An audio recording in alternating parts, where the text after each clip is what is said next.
Seoul never stopped moving. The city thrummed with restless energy, its streets alive with purpose and noise.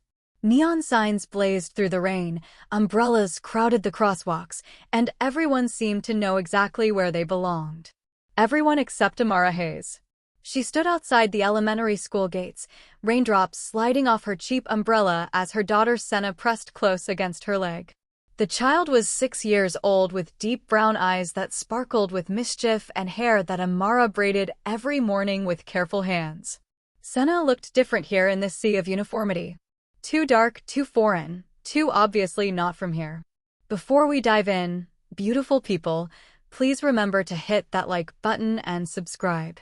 It's the best way you can support us as we continue delivering captivating stories that'll keep you hooked every single day. Mama, Senna whispered in English, tugging her sleeve. That lady keeps staring. Amara bent down and smoothed her daughter's jacket. Don't worry about it, sweet girl. Just be yourself. But Amara felt the weight of those stares like stones against her back. The other mothers stood in their designer coats and perfect makeup, speaking in rapid Korean that she only half understood despite 3 years of studying. They smiled tightly when she approached. They whispered when she turned away. Single mother, one had said once, loud enough for Amara to catch it. African. No husband. Poor thing doesn't even speak properly. Amara had stopped trying to defend herself. She kissed Senna's forehead and watched her run through the gates, backpack bouncing. Then she turned toward the subway, shoulders squared, jaw tight, ready for another brutal day. Her morning shift was at Bean and Bloom, a trendy coffee shop in Itaewon where tourists and expats gathered. She made cappuccinos with practiced efficiency, smiled through condescending remarks about her accent, and pocketed tips that barely made a dent in rent. After that, she logged into her laptop at a corner table and worked her second job, freelance copywriting for international clients. When bills got desperate, she cleaned offices at night while Senna slept at a neighbor's apartment. It wasn't the life she'd imagined. But it was hers, and she'd built it with bleeding hands and stubborn hope. That Tuesday afternoon, the cafe door chimed. Amara glanced up from the espresso machine and froze. He walked in like he owned the air itself. Tall, sharp-featured, immaculate in a charcoal suit that probably cost more than her monthly rent. His expression was cool, distant, the kind of face that revealed nothing. She looked away quickly, her pulse inexplicably racing. "One iced Americano," he said in Korean. His voice was smooth, controlled, effortlessly commanding. She made the drink without meeting his eyes and slid it across the counter. Their fingers didn't touch, but something cold and electric passed between them anyway. He paused, studying her. "Your Korean is good," he said. "For a foreigner." She stiffened. "Thank you. Where are you from?" "America. Originally." He nodded once, then left without another word. Amara's hands trembled as she wiped down the counter. She told herself it meant nothing, that he was just another rich businessman passing through. But something about him lingered, sharp and unsettling, like déjà vu she couldn't quite place. That night, an email appeared in her inbox. Subject: Interview request, position, Senior Content Strategist and Localization Specialist. Employer: Hansung Digital, Seoul headquarters. Amara stared at the screen. Hansung Digital was massive, one of Korea's top tech conglomerates. She'd applied weeks ago on a whim, never expecting a response. The interview was scheduled for Thursday at 10. Gangnam District. Dress professionally. She exhaled slowly and allowed herself one dangerous moment of hope. Thursday morning arrived cold and bright. Amara stood outside a glass tower that seemed to pierce the clouds, her only blazer pressed carefully, her shoes polished until they shined. Senna was safe at school. Amara's heart hammered as the elevator climbed to the 23rd floor. A receptionist led her down a pristine hallway into a corner office with floor-to-ceiling windows. "The CEO will conduct your interview personally," the woman said. Amara's stomach dropped. Before she could process that information, the door opened. He stepped inside. The man from the cafe. Their eyes met, and for one breathless second, the world stopped. Amara rose slowly from her chair. He extended his hand, his expression unreadable. I'm Kong Miho, CEO of Hansung Digital. She shook his hand, her voice barely steady. Amara Hayes. And in that moment, something ancient and forgotten stirred between them. Memory. Recognition. A night in Los Angeles 6 years ago that neither had ever truly let go. Kong Miho. The name settled into Amara's mind like a key turning in a lock she'd kept sealed for years. Los Angeles. A tech summit. A rooftop bar overlooking the city lights. She'd been working hospitality, serving champagne to executives who barely saw her. He'd been different, curious, kind. They'd talked for hours after her shift ended, laughing about cultural misunderstandings and shared dreams. One night. That's all it had been. And when morning came, he was gone. Please sit, Miho said now, his voice professionally distant. She sat. He opened a sleek folder.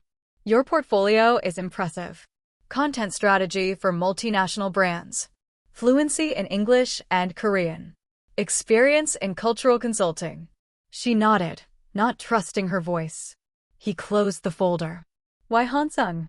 Because I understand what it means to exist between worlds, she said carefully.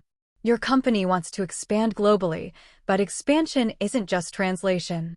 It's understanding context, emotion, identity. For the first time, something flickered in his eyes. You've done your research. I read everything I could find. Silence stretched between them like a wire pulled taut. And why Seoul? He asked. She hesitated. Because my daughter is half Korean. The words hung in the air like a confession. Miho's fingers tightened around his pen. She noticed, but he said nothing else. She left the building with her heart in her throat and no idea what would happen next. 3 days passed in agonizing silence. She returned to the cafe, made lattes, wrote copy for clients halfway around the world. Then her phone buzzed. Subject, employment offer. Congratulations. You have been selected for the position of Senior Content Strategist. Please report to HR Monday at 9. She didn't cry until she picked up Senna from school and whispered, Mama got the job, baby. Senna hugged her so tightly Amara could barely breathe.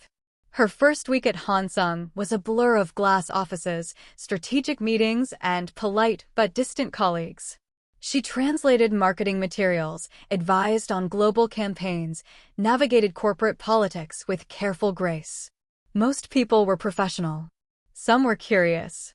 A few whispered when they thought she couldn't hear. She's a foreigner, right? Single mother, I heard. How did she even get hired? Did the CEO personally select her? Amara kept her head down and worked harder than anyone else. That should have been enough. But she knew it never would be. Late Friday evening, she stayed to finish a presentation. The floor was empty except for the hum of computers. She walked toward the break room, stretching her stiff shoulders. The elevator doors opened. Miho stepped out. You're working late. Had deadlines. He moved past her into the break room and poured himself water. Then he spoke without turning around. I was in Los Angeles once. Her heart stopped. 2018, he continued. Tech Summit at the Grand Hotel. There was this rooftop bar with string lights and a view of the entire city. She said nothing, her breath caught in her chest. I met someone there, he said quietly, finally turning to face her. One night. I've thought about it more than I should. She forced herself to speak. Maybe she wanted to forget. Maybe, he said. But some things don't let you forget. The air between them felt charged, dangerous. She didn't confirm anything, but the truth was written in the silence. That weekend, he saw her again, purely by chance. She was leaving Senna's school, holding her daughter's hand. The girl was laughing, skipping, swinging their arms together. Miho had just parked nearby for a meeting.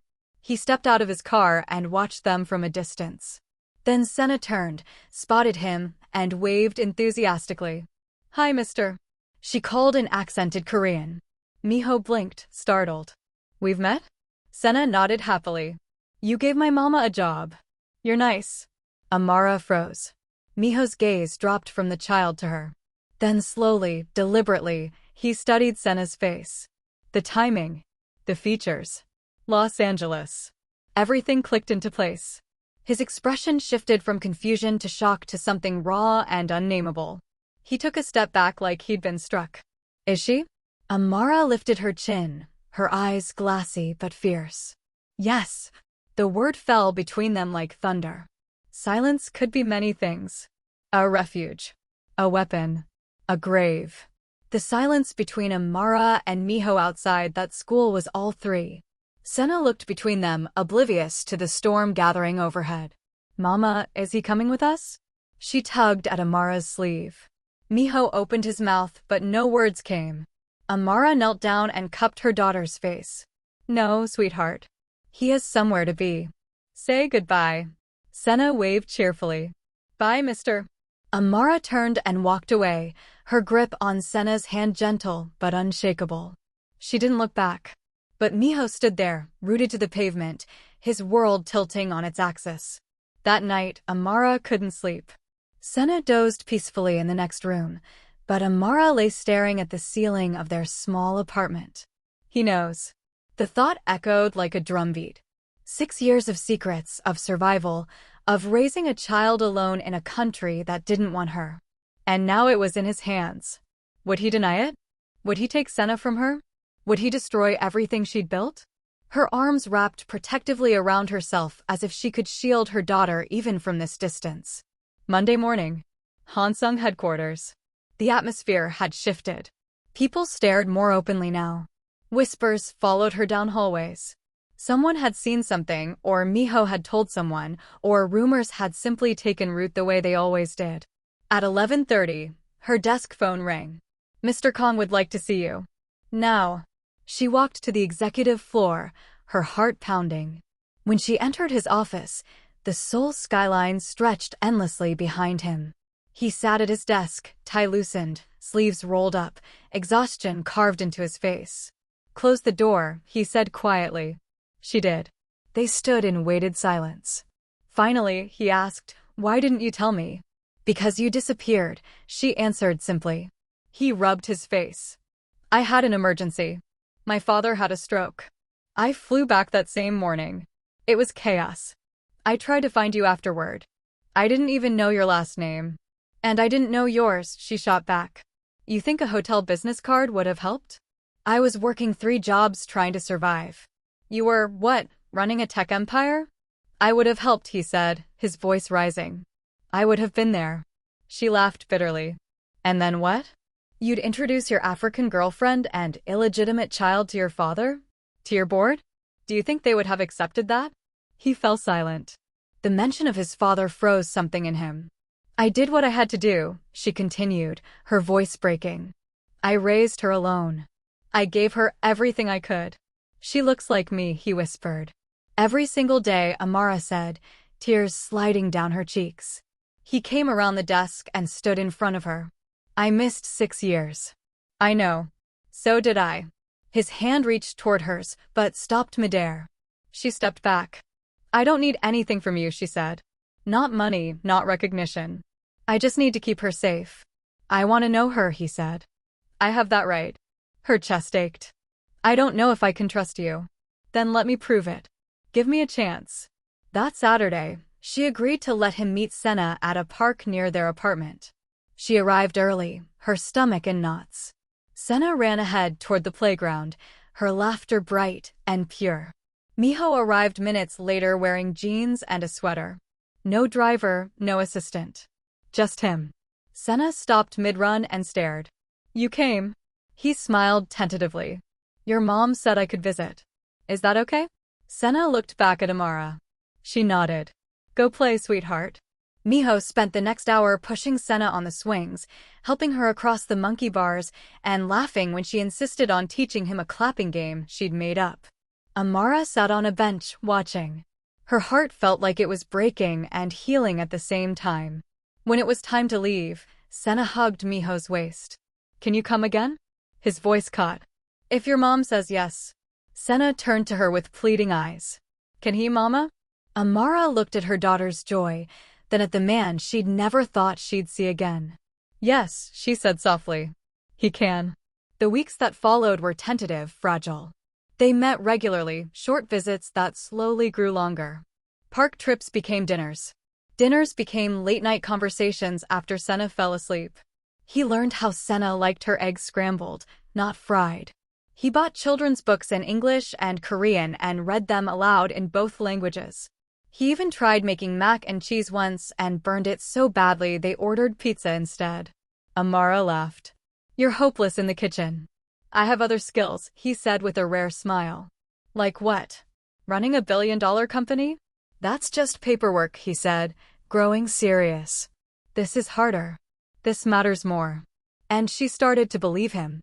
Then one evening as they walked home from dinner, Miho stopped. "My father knows." Amara's breath caught. Someone sent him photographs. "He hasn't confronted me yet, but I know what's coming." "What does he want?" she asked, her voice tight. "For this to disappear," Miho said quietly. "For you to disappear. For Senna to never exist in his world." She looked at him sharply. "And what do you want?" He met her gaze. "I want you," he said. "I want her. I want the family I didn't know I lost." And then, for the first time in 6 years, he kissed her. Gentle, desperate, full of apologies he didn't have words for. Amara didn't pull away. But in her heart, she knew the hardest battle was still ahead.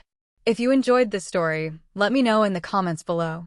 Don't forget to like and subscribe if you haven't already. Thank you so much for watching, beautiful people. See you in the next one.